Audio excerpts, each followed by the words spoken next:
ஸ்ரீ காமாட்சி அம்பாள் மாசி பிரம்மோற்சவம் 5ஆம் நாள் காலை தங்கப் பல்லக்கில் மோகினி அலங்காரத்துடன் வீதி உலா. பொதுவாக பெருமாள் திருக்கோவில்களில் மோகினி அலங்காரம் செய்வார்கள். அம்பாளுக்கு எதனால் செய்யப்படுகிறது? ஸ்ரீ லலிதா சஹஸ்ரநாமமும் அவளை மோகினி என்றே போற்றுகிறது. சர்வ ஜகத்தையும் தன் அழகால் மோகமடையும்படி செய்வதால் மோகினி என்ற பெயர் ஏற்பட்டதாக லகு நாரதீய புராணம் கூறுகிறது. இது பிரம்மாவின் தியான யோகத்தால் தேவி எடுத்த பிரகிருதி ரூபம் ஆகும். பார்க்கடலை கடையும் காலத்தில் தேவர்களுக்கு மட்டும் அமுதம் கொடுக்க வேண்டிய நிலை. தீய செயல் புரியும் அசுரர்கள் வசம் அது செல்லக்கூடாது என நினைத்த மகாவிஷ்ணுவானவர் அம்பாளை அபேத பாவனையுடன் தியானித்தே மோகினி ரூபம் எடுத்தார் என்கிறது சௌந்தரிய லஹரி.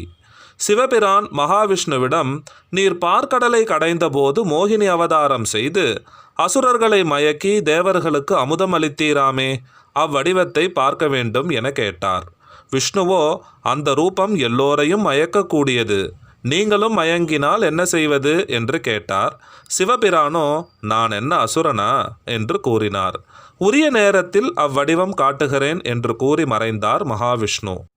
மகா திரிபுர சுந்தரியை நோக்கி கடும் தவம் புரிந்து ஈசனை மயக்கும் மோகன அம்சத்தை அன்னையிடமிருந்து பெற்று பின்னர் திருக்கைலாயம் வழியே கந்தர்வகானம் இசைத்து கொண்டு செல்ல சிவபிரான் பார்வதியை நோக்கி, இது போன்ற கானத்தை கேட்டதுண்டோ, ரூபலாவண்யத்தை கண்டதுண்டோ என்று கூறி மோகினியை பின்தொடர்ந்தாராம்.